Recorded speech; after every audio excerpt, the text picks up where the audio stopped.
Good morning friends, मैं Kapil कछौरिया, English lecturer, एक बार फिर अपने एक नए वीडियो के साथ आपका हमारे यूट्यूब चैनल में स्वागत करता हूं। वीडियो को लास्ट तक ज़रूर देखिएगा और अगर आपको पसंद आए तो लाइक, शेयर और सब्सक्राइब करना ना भूलें। So students, we have already discussed many forms of poetry as well as literature. So we'll discuss new terminology, and it is very important for the graduate students, first year, second year, and final year. So the term which we'll be discussing, that is villanelle, and what exactly villanelle is, right? So guys, the villanelle has humble origin as a rustic Italian song. So important is what? If अगर आपके question में आता है कि विलेनिले क्या है, तो आपको बेसिक समझने के लिए ज़रूरी है कि ये हम्बल ओरिजिन है रस्टिक इटालियन सॉन्ग का, but over the past few centuries. But अगर हम लोग देखें तो पिछली कुछ शताब्दियों में it has develop into a highly structure form of poetry. तो बहुत इंपॉर्टेंट है कि पिछली कुछ शताब्दियों में इसमें हाईली डेवलपमेंट हुई है अगर हम लोग पोइट्री की फॉर्म की बात करें, right. As well as a 9 line poem. इसमें पोएम जो होती है वो कितने लाइन की होती है? 9 लाइनों की, ठीक है। 9 लाइनों की पोएम होती है इनटू 5 टर्सेट्स, यानी 3 लाइन स्टेंजा।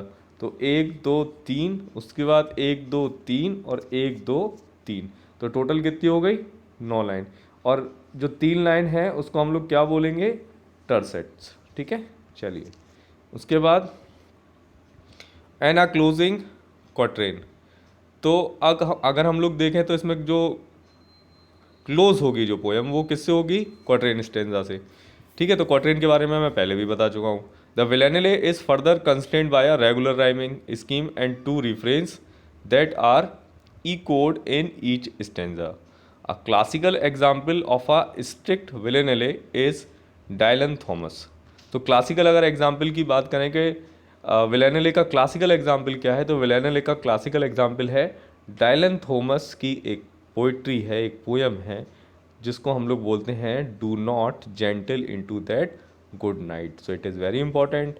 तो ये बहुत नोट करने वाली बात है, आपके लिए बहुत इंपॉर्टेंट टर्म है। Though the poem's structure is so particular, many poets choose to break its tight confines and compose near villanelles such as Elizabeth Bishop's one art. तो दूसरा ये भी बहुत इंपॉर्टेंट है, आप इसको भी नोट कीजिएगा। इसके बाद in fact a villanelle is a dance song, ठीक है। It is a dance song also with pastoral theme. तो पेस्टोरल का मतलब क्या होता है? कोई भी गांव की थीम, राइट। पेस्टोरल का मतलब वैसे होता है आपका जो चरवाहा होते हैं, जो भेड़ को चराते हैं, उसको हम लोग पेस्टोरल्स कहते हैं। तो आप इसको ऐसे समझ लीजिए कि कोई भी विलेज की थीम को हम लोग पेस्टोरल कहते हैं। In literature it is defined as poetic device that requires a poem to have 19 lines and a fixed form. It has 5 tercets, 15 lines. A quatrain lasts 4 lines, 19 lines, and a couplet at the end of the quatrain. So अब इसको पूरा अगर हम लोग break करके देखें या पूरा समझे तो क्या है, तो सबसे पहले इसमें 5 टर्सेट्स होते हैं। तो 3 3 लाइन के 5 टर्सेट्स हो गए, ठीक है। 3 + 3 + 3 + 3, तो टोटल कितनी लाइन हो गई आपकी? टोटल लाइन हो गई आपकी 15। अच्छा, लास्ट में क्या होगा? +4, यानी 4 ट्रेन को हम लोग क्या बोलेंगे? क्वाट्रेन। तो टोटल कितनी हो गई? 19। अच्छा, जो लास्ट क्वाट्रेन होगा आपका, तो उसमें जो क्वाट्रेन में भी जो एंड होगा उसका, तो वो हम लोग किससे करेंगे? कपलेट से करेंगे। तो बहुत सारी इंपॉर्टेंट टर्म है इसमें समझने के लिए कि लास्ट सेंचुरीज़ में ये काफ़ी highly structured poem of poetry रही है। और इसके बाद Dylan Thomas do not go gentle into that good nights, इसका बहुत इंपॉर्टेंट राइटर रहे हैं। और हम लोग एलिजाबेथ के बिशप्स वन आर्ट देखते हैं, उसमें भी समझते हैं।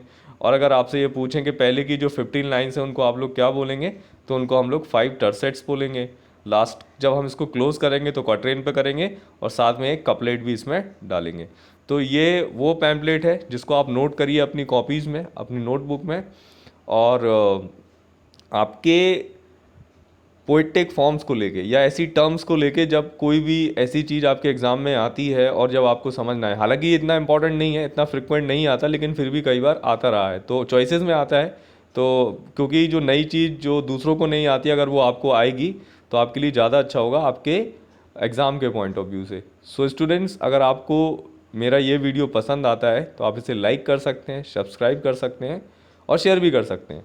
और कमेंट बॉक्स में आप कमेंट्स में बताइए कि आपको और कौन सी नई टर्मिनोलॉजी है इंग्लिश लिटरेचर या लैंग्वेज से रिलेटेड, तो मैं उसके लिए भी आपके लिए नए वीडियो लेके आऊँगा। और मुझे ज़्यादा से ज़्यादा लाइक कीजिए, सब्सक्राइब कीजिए, ताकि मैं भी मोटिवेट रहूँ आपको नए वीडियोस देने के लिए। So thank you so much students, have a nice day.